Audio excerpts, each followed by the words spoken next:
Ẹ̀yin tèmi, mo fẹ́ jẹ́ kí ẹ wo fídíò tí a fẹ́ play fún yín yìí. A fẹ́ jẹ́ kí ẹ wò ó níbi tí Lizzy Anjorin ó ti pe Ìyábọ̀ Òjó ní onírọ́ paraku. Ó pè ní onírọ́ paraku, ó ní irọ́ ló fi ń jẹun, wípé báárà ni Ìyábọ̀ Òjó ó fi ń jẹun o.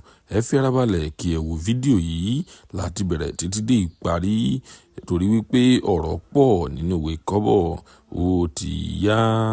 Tó o bá fi bad comment sílẹ̀ sórí péjì mi, wàá sún ẹkún kíkorò lórí ara ẹ, lórí ọmọ ẹ. Èyí á sún ẹkún kíkorò lórí ẹ.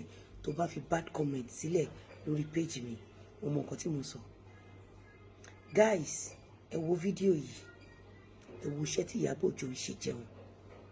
Ǹjẹ́ lè mọ̀ pé Ìyábọ̀ Òjó ń fi èmi àti ìdílé mi, ó mọ̀ọ́mọ̀ subject wa sí bully láti fi gba bára ni. Tí mi ò bá provide evidence, ọ̀pọ̀lọpọ̀ yín ẹ̀ ní mo ṣe aburú tí Ìyábọ̀ Òjó ṣe. Ẹ wo fídíò tí ẹ ti rí, ṣe rí pé onírọ̀ ayé pátápátá ni Ìyábọ̀ Alice Òjó, ọmọ Fẹ́túgà. Ó ní ọmọ 3, ó yá ó tún sọ pé ọmọ 4. Ṣé tí Mr. Lawal bá fẹ́ Lizzy, ṣé Ìyábọ̀ Òjó máa di rádaràdà báyìí, all in the name of donations? Ẹ wo bí Ìyábọ̀ Òjó ṣe dá nítorí donation. Ṣé ẹni tó gbé wá, ẹ ṣáà gbọ́ tí Fọlá sọ fún Gistlover wípé kọjọ kọ́ máa bọ̀ Lizzy nígbà tó dọ́dọ̀ Ìyábọ̀ Òjó. Ẹ gbọ́ nǹkan tí Ìyábọ̀ Òjó ń sọ. Ẹ wo bí Ìyábọ̀ Òjó ṣe turn everything upside down. Ẹ wo kéèsì Naira Marley, irọ́ pátápátá ni. Ìyábọ̀ Òjó mọ̀ọ́mọ̀ ó ń ba ayé àwọn èèyàn gidi jẹ́ ni nítorí donations. Tẹ́ ẹ bá ti kọ̀, tẹ́ ẹ san ransom, Ìyábọ̀ Òjó máa níyìn lára ni.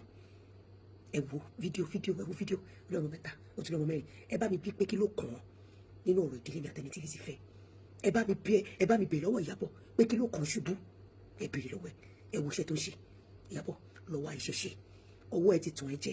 Ó ti fàárọ̀ ọjọ́ ẹ, ó ti fi ṣèrànù, ó ti fi ṣòṣì. Lọ kọ́ṣẹ́. Bó jẹ́ àwọn tó ń tàbí tó, ó jẹ́ nǹkankan nínú ayé. Ó jẹ́ nǹkankan. Ẹni bí ni ẹ, èèyàn burúkú ni ẹ. Bó ṣe ṣe fún Jẹ̀ṣà nìyẹn, tó parọ́ ọmọ tó ṣèkà fún. Bó ṣe ṣe fún Naira Marley àti Sam Larry nìyẹn. Bó ṣe ṣe fún Lizzy Anjorin nìyẹn. Kí ló dé tó jẹ́ pé gbogbo ibi tí ìbàjẹ́ bá wà, lórúkọ tiẹ̀ ti máa jáde? Of course, anybody can help anybody.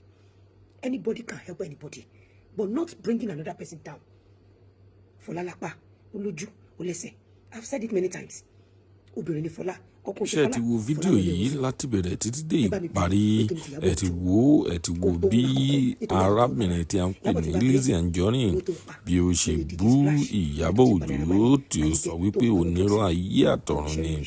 Ó ní ó kàn bá kí Fọlá lásán ni. Ó sọ ọ̀pọ̀lọpọ̀ ọ̀rọ̀ tí ẹ ti rí nínú fídíò yìí. Ó sọ̀rọ̀ gidi gan, ṣùgbọ́n a sì mẹ́yẹ̀bọ̀ lápò ní lórí channel wa níbí.